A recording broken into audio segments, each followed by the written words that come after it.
Welcome back, YouTube. Today I'm going to present you with my pre and intra concoctions. So 25 grams of watermelon, that's the flavour. MPS Max. Now, you can actually see when I drink it, all in one. I'm going to drink this after exercise number 2. That leaves me like a regular protein feeding, roughly about an hour and a half after a pre-workout meal. I will take this in, and about an hour and a half after taking this in, I will then have a post-workout meal. So we'll go through on the post-workout meal as well. But second but not the least, but the best, Sustain and Performance Fuel.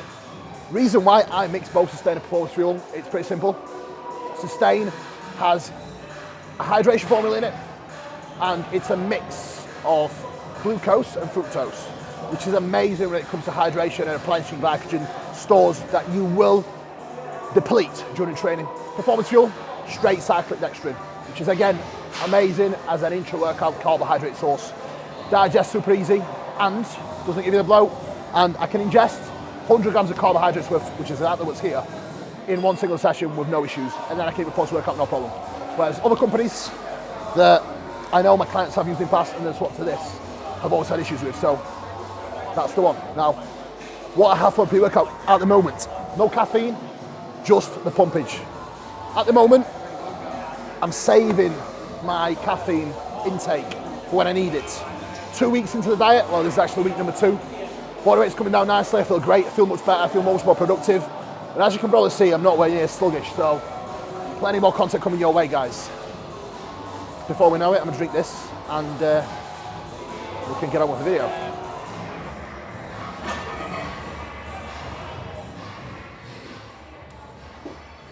Sports massage and recovery at UltraFlex Rotherham. So many of you guys on the channel that have followed me along for a while, you have seen Jay from R&R do my tissue work. Now we have Will here in Rotherham doing tissue work alongside of Jay. Again, only heard great things from him from numerous clients that use him, obviously, and members in the gym. So we'll give you a little tour of the place so you can see for yourself what's going on. This is Will. Will, say hello. Nice to meet you. This is where the magic happens, obviously. Will gets his elbows in. No happy endings here, though. So, you know, if you want happy endings, you have to go Sheffield instead. That's level 5 stuff. Yeah, that's level 5 stuff. My expertise at. Yeah. Right. We're not going to do much foot.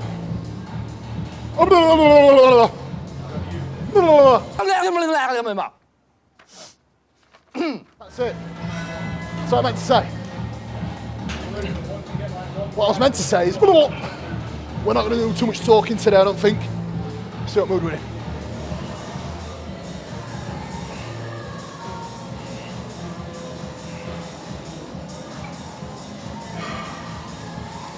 Yep. Let's get him.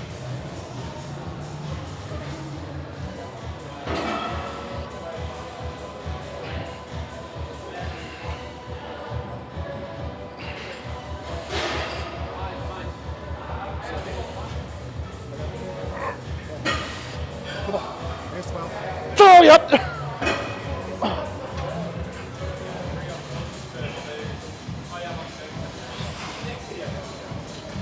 3, 2, 1, up.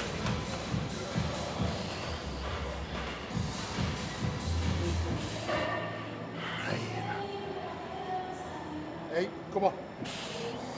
2. Oh, yep. Oh, oh. That fucking natural light's no good for me. Need to get back on the gain train.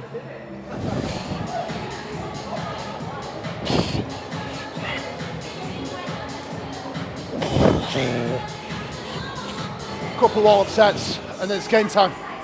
I just need one more and I'm ready to go.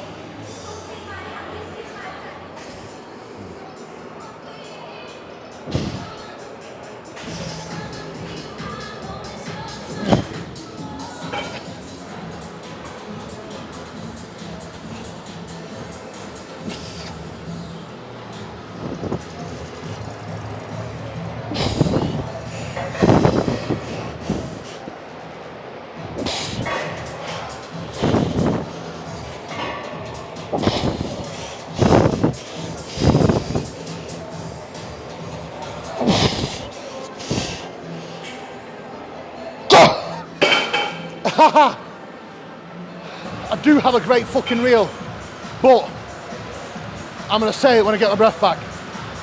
Otherwise everyone always says, why are you out of breath, bro? I'm not just here filming fucking content, dickhead. Fuck off. Wah! How many reps did you get? 10. Whatever marks get, I beat.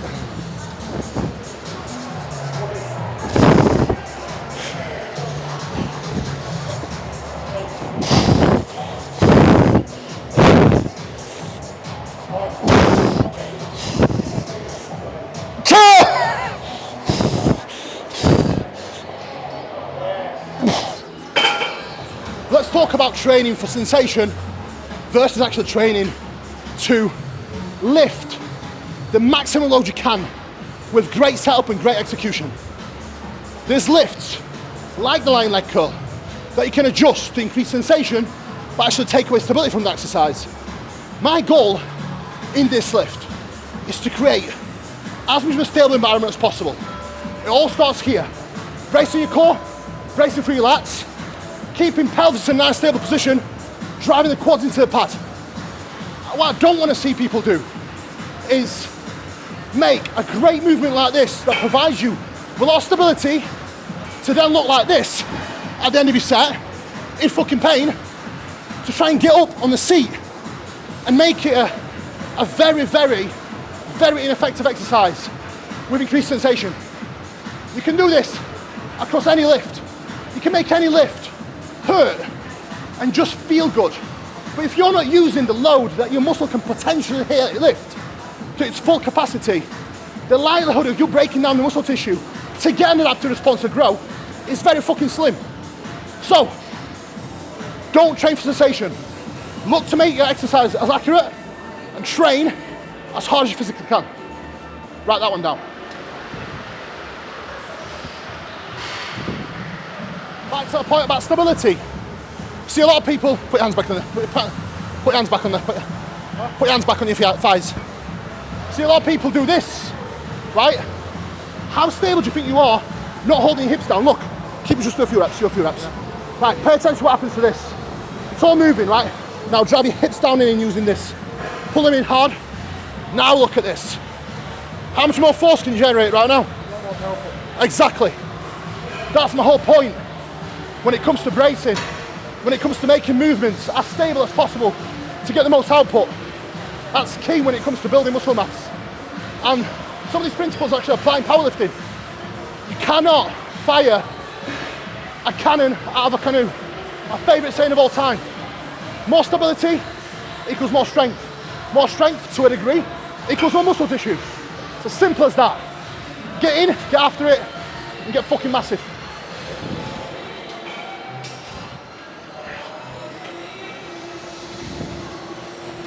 Leg extension is like pulling your tooth out and having an orgasm at the same time, because it feels so fucking good, but it hurts. I assume that's what anal must feel like. Leg extension is anal.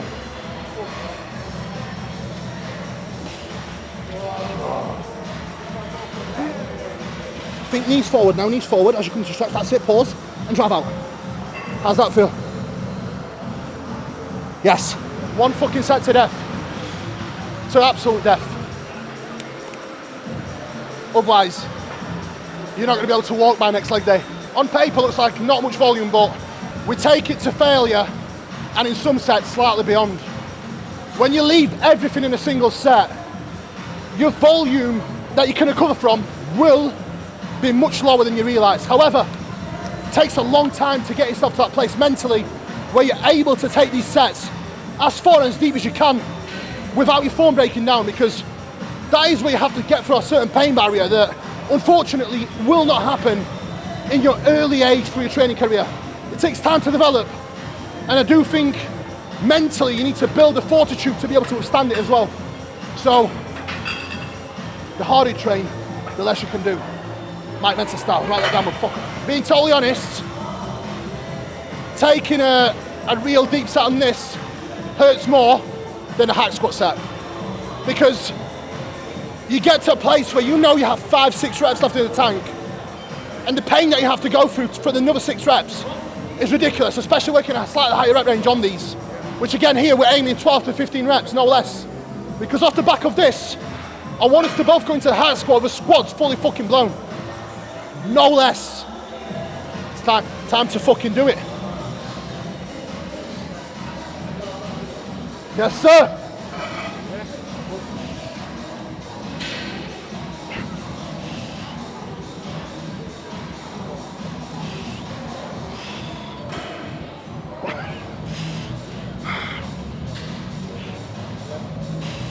Come on.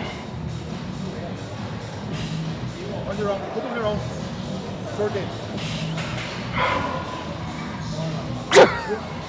Here we go. There you go.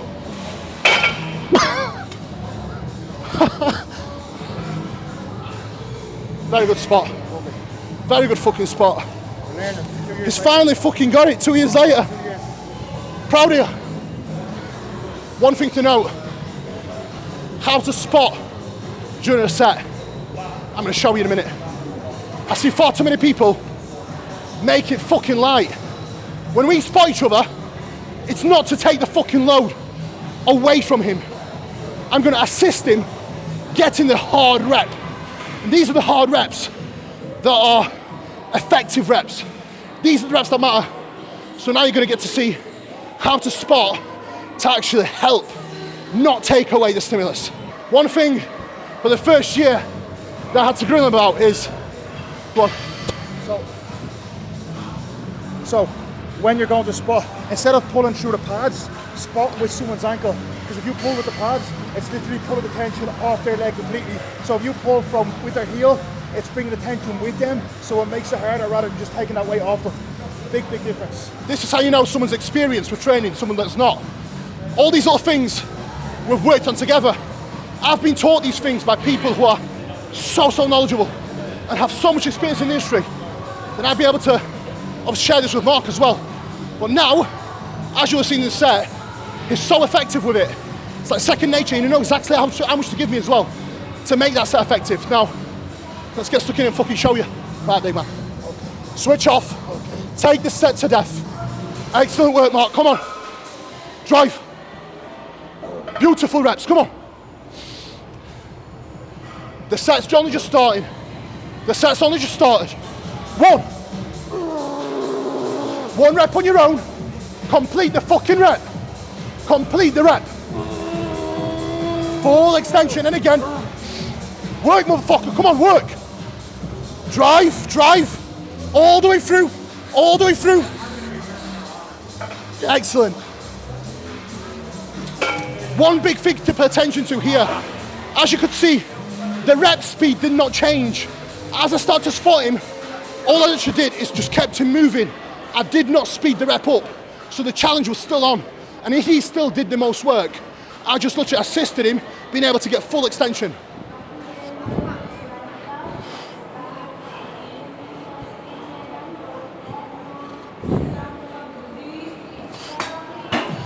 It's amazing, this hack. It's fucking way better. Yeah. It's unreal. I'm just doing that because of my ego. This is just fucking tremendous. It's underrated. Especially with the handles. These make a big difference, man. Claim to fame, I actually convinced Jim Lecco to make these handles. This is the first hack squat ever made. First hack squat ever made with these handles, so thank me if you've got the new version. Halfway point. You know what time it is, MPS max time.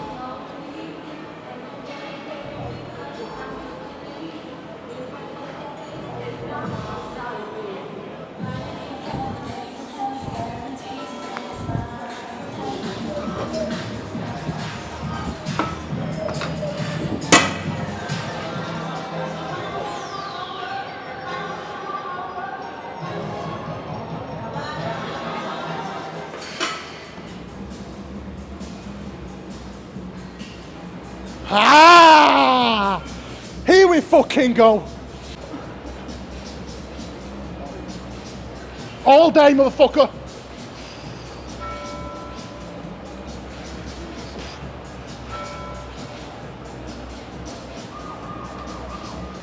Yep.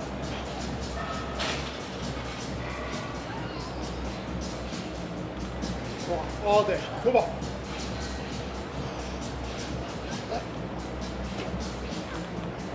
Still good, still good, come on. Up. More, 2 reps, come on.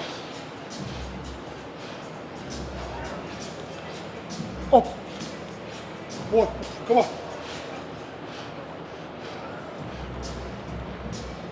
Up. One. Ah! One. Come on. Here we go, motherfucker! Up. Ah! Yes. How many was that? 9. My calves are fucking bursting. That's the thing when you get deep on this. If you're not coming away from a hack squat with your calves absolutely on fire, from your hamstring smashing them and getting the deep knee flexion that you need to get, you've bottled the fucking set. Right. Oh, good. Work, Mark, come on. All day. The set's just started, come on. This is your fucking chance. This is where we step up. Come on. I've got you, no matter what, get this rep. Yes. Yes. Now secondly, it's another set that really matters. So, the session's only just fucking started. In my head anyway. It always does. Once we finish the ISO work on legs, that's when the real session begins. That's when real work begins as well. On this now, it just takes us breath as well. So it's more so working for that pain barrier that we just have to, especially after that now. Now one thing I want to cover today is maximum knee flexion. There's real machines here that will suit absolutely anybody. This is why I love this place so much. And I'm proud to call it my gym, obviously. I've put my life's work into this pretty much, and I've made sure that whenever you walk in this gym, doesn't matter what shape and structure and size you are, you will fit in a machine, and you will find a machine in here that will fit you perfectly well. For us, it's a gym like a hack squat. It's just, when I get in it, the amount of knee flexion I can get with no pain is unbelievable. I come away from that set with my legs completely fully blown, and as much as I love Cybex hack, I can't replicate the same position. I can't replicate the same quad drive as well. And obviously with the gym like a hack, I've got the ability to adjust foot plate, which again is immense. Far gone are the days of just fucking barbell back squat, although I do love barbell back squat. You know, there's options that we have now that are just amazing, that just truly allow us to train to maximum failure safely, without coming away and thinking, oh, my joint's hurting. You know, I haven't really had a session this year where I've really come away and thought, something's off, something's hurting. I have had sessions where I was warming up and I was like, right, I need to adjust and be smart here, like I have done previous session on my legs training this session, where I had to move away from the Cybex hack and go into gym like a very successful session. Had my rest now, got a breath back, time to fucking work, let's go.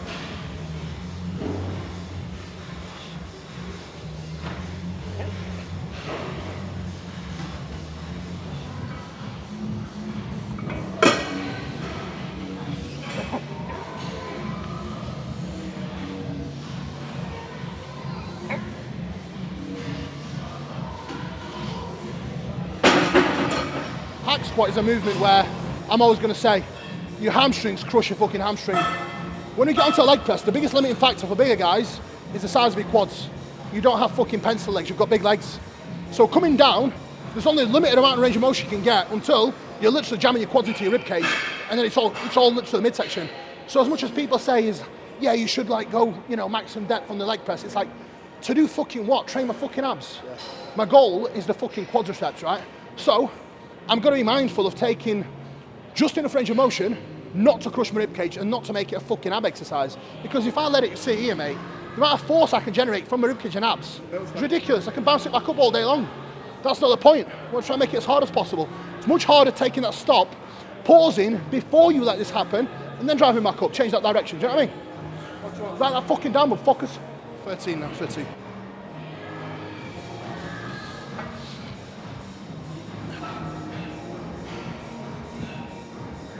Name me king, motherfuckers, here we go. Shh. Harder. More reps.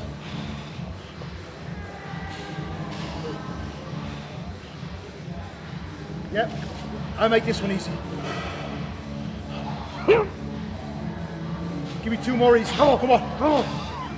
Down we go.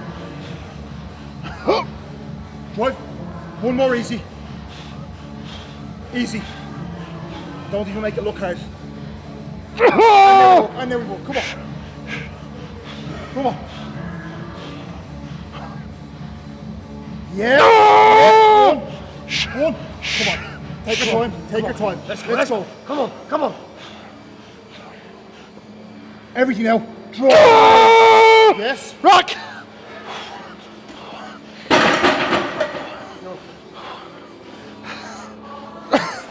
I'd have to rest too long to get another one.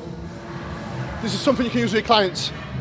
Talking about soreness and readiness to train, right? There's not a single day where I don't feel like I'm hit by a fucking truck. I'm sore pretty much every day, everywhere. But does that mean I'm underrecovered? Absolutely fucking not, because if I can come in the gym and take my load progressions with lifts like this, I am fully recovered. Fact of the matter is, and something that people have to accept is, when you're pushing your body to the limit, you are going to be uncomfortable all the time. You have to get comfortable with being uncomfortable. There's no other way about it. Because today, I was going to a session in fucking pain, thinking, fuck me, my leg's still hurting a little bit, my quads are still hurting, my glutes are still a little bit tight, my lower back's still a bit tight. But that does not mean I'm under-recovered. That simply means I'm redlining it. I'm where I'm supposed to be, because across every single lift today, I've taken meaningful progression. So you have to make the difference between both.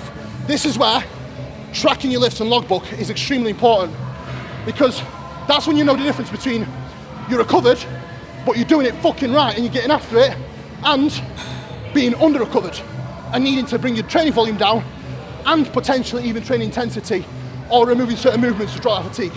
You get me? So you come in and you're not progressing and you're actually regressing. That's when you're under-recovered. Yeah.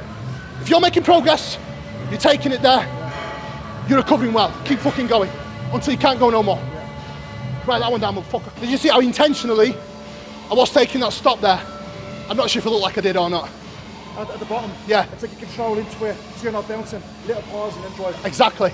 It's exactly what I want you to do. Yeah. But you're not small anymore, Mark. Yeah. You need to be mindful of this and this. Yeah. Keep it on the fucking quads. Yeah. Let's see how that feels now. You're not stopping till you get 10 reps.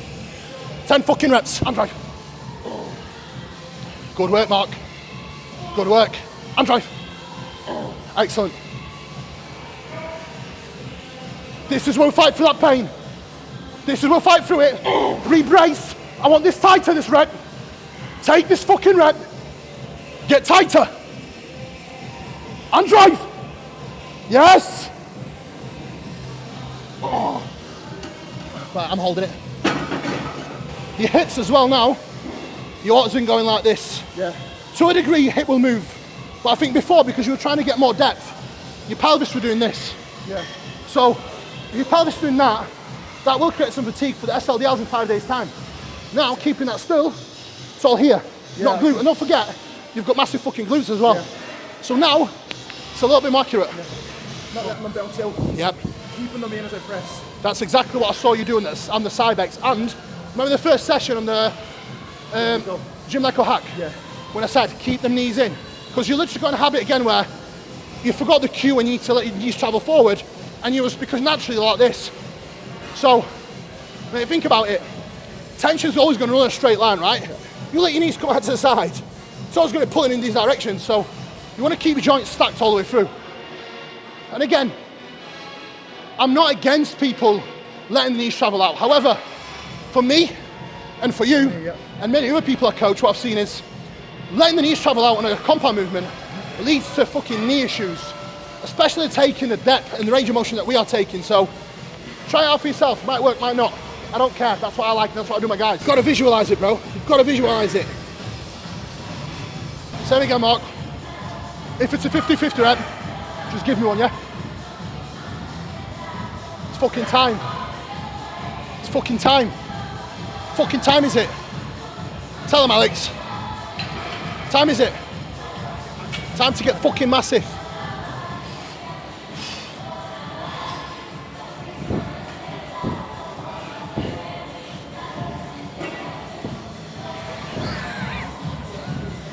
Yeah. and then 1.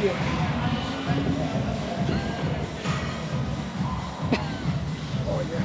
Oh, beautiful. Fucking beautiful spotting again. Oh, about a year ago I'd have fucking bollocked him. No, you threw him a set. Fuck, it was pretty bad. Listen, what do you think I felt like? 2018, right? Training with Jordan. And he was so particular with spotting. Yeah. But I got taught how to spot by Tony Mexer when I was 15. I used to shit my pants going into sessions with him for this first month, and I trained for like a year because I knew if I fucked something up, he would right fire a cunt. He'd go fucking mad in the gym. And I was like, so like, he taught me how to spot like to perfection, and he drilled it into me so much. Ever since that day, I was like laser. So when I was training with Jordan, Oscar did the same thing as you used to do. And ever since then, Oscar wasn't allowed to spot him, it was me. For me, you've got to spot me in a way where you're not speeding right up, you're not taking reps away from me, you're just assisting me completing that rep. So, one thing that people understand is as well, if you don't give enough, and you just let someone stick and struggle too much, it's pointless. You want to take just enough load off, so it's moving at the same speed as it was, at that very slow speed, but it's still moving, do you know what I mean? Exactly as you did there, that was perfect. Letting someone stick in a spot and just leaving them there. That's just pure fatigue, mate. It's not productive. The new performance fuel, Pina Colada, and Sustain, honestly, tastes unreal. It's actually nice drinking some carbs that don't make you want to fucking spew your guts up. It's what I used to feel like. Before I worked with Jordan, before he actually brought his supplements out, I used to use like bulk powders and stuff back in the day, my protein. And honestly, I used to get shits after my session, and it used to taste so fucking horrible. Like drinking acid. Oh.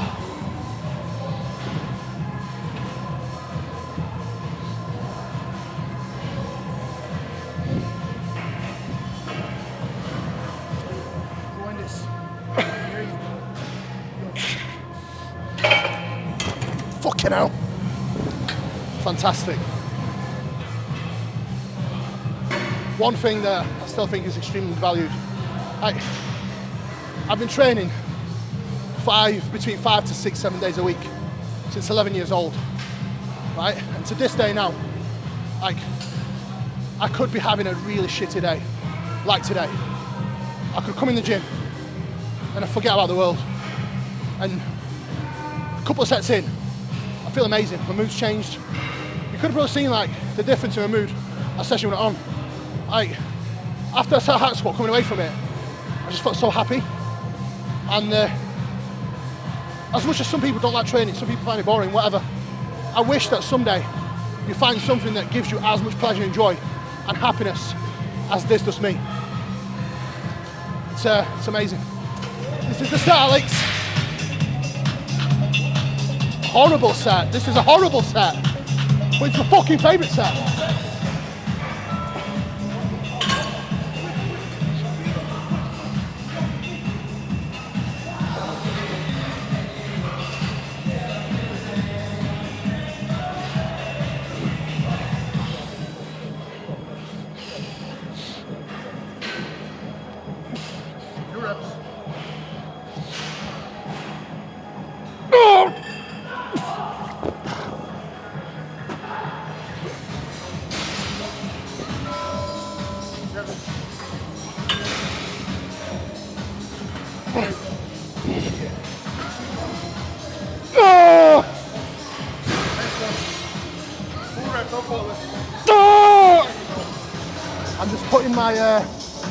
I'm just putting my Birkenstocks in sports mode. Oh yeah, fucking hell. You used to have to wear Air Max 110s for putting doors down. Now it's Birkenstocks. Those of you that don't know, you do know. Guys, thank you so much for watching today. Definitely had a lot of fun today. This is what it's all about. I've not had the best of days today, but training makes everything so much better. If you find that you're struggling for whatever reason, get in the gym and get the fuck after it. And I can promise you, no matter what situation you're in, you're gonna feel 10 times better. On this beautiful note, guys, thank you for watching. Please share, like, subscribe if you haven't already. And I'm sure we'll catch you again soon. Thank you, take care for now.